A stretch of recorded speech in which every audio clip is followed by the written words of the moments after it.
Okay, up on the top level of the observation tower now, and there, once again, that's the launch pad itself. About 5 or 6 miles that way is where I was during the launch yesterday, and where that video was taken from. So this is something pretty cool I've just read over here too. You see that water tower there on the right, next to, that's the other shuttle launch pad, B, shuttle 39B, which is not being used anymore. Well, neither of them is actually, because the last shuttle flight went up yesterday. Anyway, that water tower there, it's got something like 300,000 gallons of water in it, and they actually spray all over the place right before launch so that the water can absorb the sound, because the sound is so loud that the vibration from it could actually damage the lander otherwise, or the orbiter otherwise. And the last thing to see out here at the observation gangway is an actual space shuttle main engine. There are 3 of these on every shuttle. This particular one actually has flown on 3 different shuttles. Remember what I was saying earlier about them disassembling the shuttle in the vehicle assembly building over there and putting it back together. Well, sometimes they use the same parts in more than one shuttle. So this one has been in 15 different missions, including the one that launched the Hubble Space Telescope. I have no idea what all those pipes do.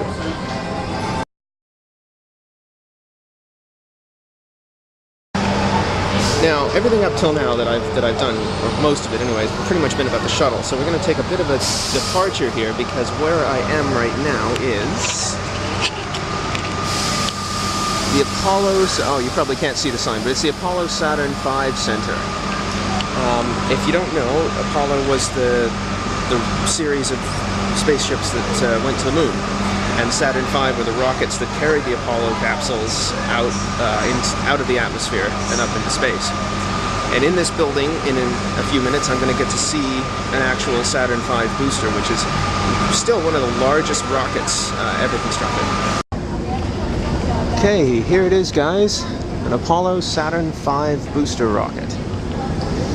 Twice the size of a space shuttle, 36 stories tall once it's up on its end, and 91% of it is just fuel. Or to put it another way, for every 10 kilograms of stuff in there, there's only one that isn't explosive, with the result that if this thing went up on the pad, it would have had about the same explosive power as a small atomic bomb. It's got these 5 engines on the back, each of which is big enough that I think you could probably fit 10 people in there if you weren't picky about folding them.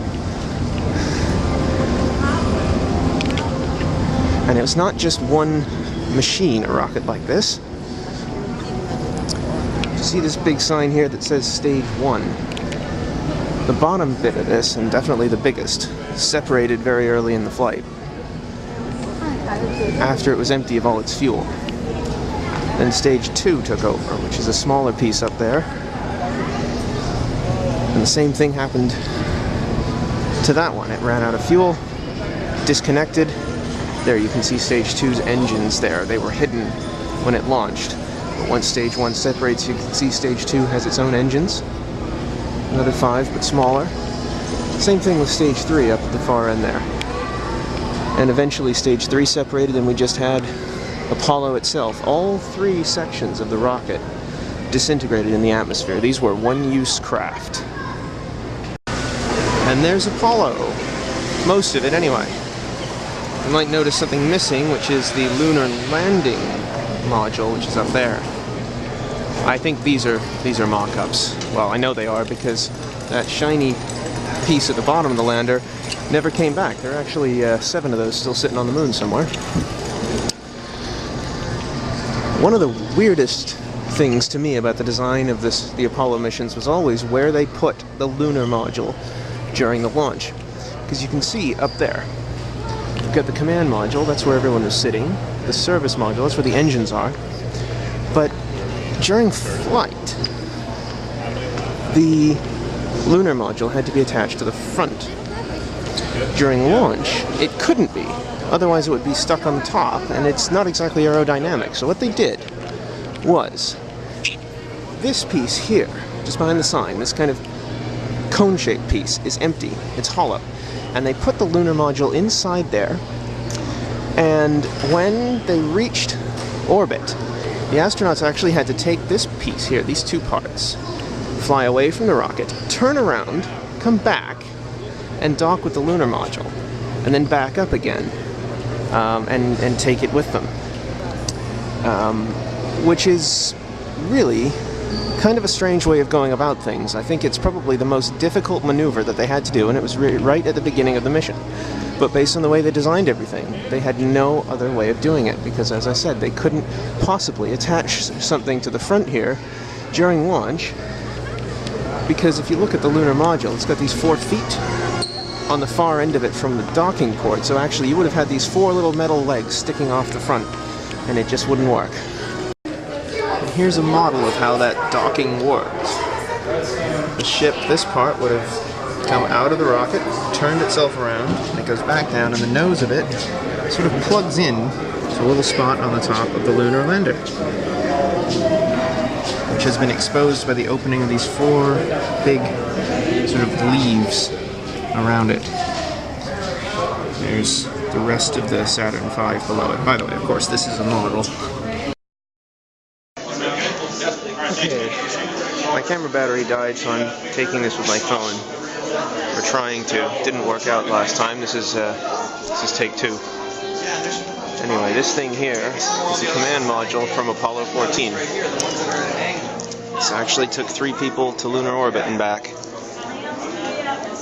Kind of like a tin can with 3 chairs in it. And over here, just 2 words on this one. Moon rock. Specifically, a 3.7 billion year old moon rock. Unfortunately, with several layers of glass between me and it, can't bring that one back to show you guys.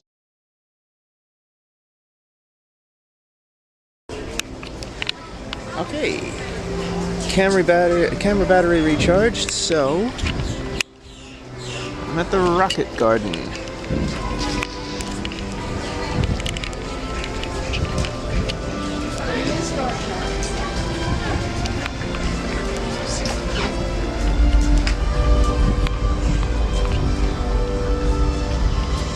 There's another Saturn V, like the one we saw before, lying down over there. That one there with the stripes on at the top is a Mercury. Or the capsule at the top is called Mercury. I'm not sure about the rocket itself. But it was a Mercury capsule that the very first American astronaut went up in. And it's so small that apparently he used to say that you don't get into a Mercury, you put it on. I'm going to go take a closer look at that one. Okay. So it turns out that the rocket that took the Mercury capsule up is called a Redstone. And even though it looks tall from this angle, it's about 1/8 of the size of the Saturn V. Which, now that I look at it, that is not. Ignore what I said earlier. That one's much smaller too. The only Saturn V around here is in that building that I was in earlier. So as you can imagine, with a rocket 1/8 the size of the one that carried Apollo up, you're looking at a lot less fuel. And as well, with this being the very first rocket, they probably hadn't perfected things, so that equates to a very, very small capsule at the top, like I was saying earlier. And right here you see a Mercury capsule with some kid standing right next to it, and you can see how small it is. I'm going to go over and take a closer look in a minute. So here's a Mercury capsule, and I'm going to pop up a picture right about now of me sitting inside it. Without, by the way, all the instruments and controls that would have been in there. That's not even as much space as the guys flying in these things into space would have had. And they're crammed in there for a few hours so that they can launch, and then another hour and a half to orbit, and then for all the time that it takes for them to get recovered when they come back down. Because they used to splash down in the ocean, and a Navy squadron had to come out and pick them up, put them on a boat, and then unseal the capsule. So you'd be in there for a whole day in a sitting position without enough room to move your head. Okay, here we are at that rocket that I thought was another Saturn V. And you can see down there it's completely different, but at the front, is an Apollo. And this is actually a Saturn 1B. Now, how it got a lower number than the Saturn V, I don't know, because it came later, or at least it was used later. The later Apollo missions, the ones that didn't go to the moon, there were a couple that did other things. They flew in this. Specifically one that went up in 1975, and the whole purpose of it was to actually dock with a Russian spaceship, which was the first international space mission ever. That's the history behind this thing. That looks suspiciously like an Apollo capsule.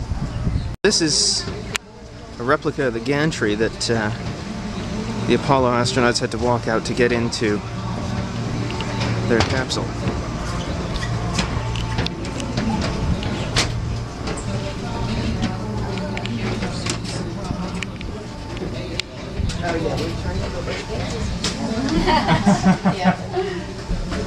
Not much headroom.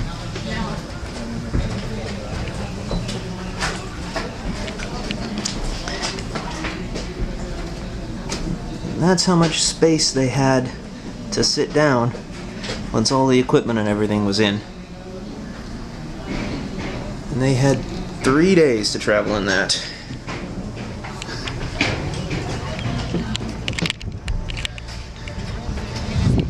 Here's a more basic replica, and here is a picture of me trying to sit in it. As you can see, a lot more. Is a picture of me trying to sit in it. As you can see, a lot more room than the older Mercuries, but still. Here we go, close-up of, I'm pretty sure it's a replica of an Apollo Stage 1 engine. And as you can see, it's about the size of a large teepee. It's like 10, 11 feet to the top of this cone here, and another 4 of machinery up above. And according to this sign there, not only was it the loudest, the takeoff of Saturn V, the loudest noise ever produced by humans at the time, but one of these engines produced the same amount of thrust as a space shuttle. And a space shuttle, of course, has 3 engines producing that same amount as one of these. And a Saturn V had 5 of those. So that's a lot of power. Привет, Konrad. This is the Soyuz spaceship, developed by the USSR around the same time as the US's Apollo missions were going on. This was going to be the Soviets' attempt to get to the moon, but they never made it. Never ended up launching a single ship that actually had a lunar module. I think this is a slightly less than full-size replica, but it's close. You can see the docking. Sort of big bulb in the middle is where people sit. That's the only part that's habitable, and then all that back stuff, just like at the back of an Apollo ship, is service and machinery. You'll notice that the Soyuz has solar panels, which actually Apollo didn't. Soviets were a little bit ahead there because the new Orion ships are going to have solar panels too. What's a little bit crazy is that even though these ships are much, much older than the shuttles, they're still flying.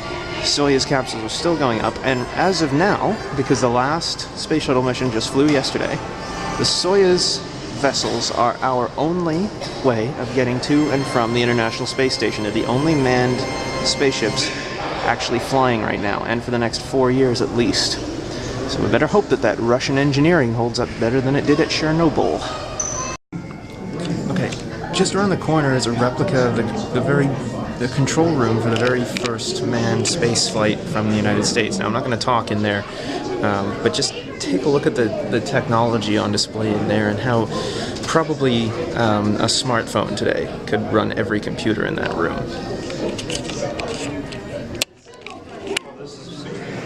Welcome to Old School Mathematics, 1962 style. This is a slide rule. No matters, folks. This is powered by the human brain.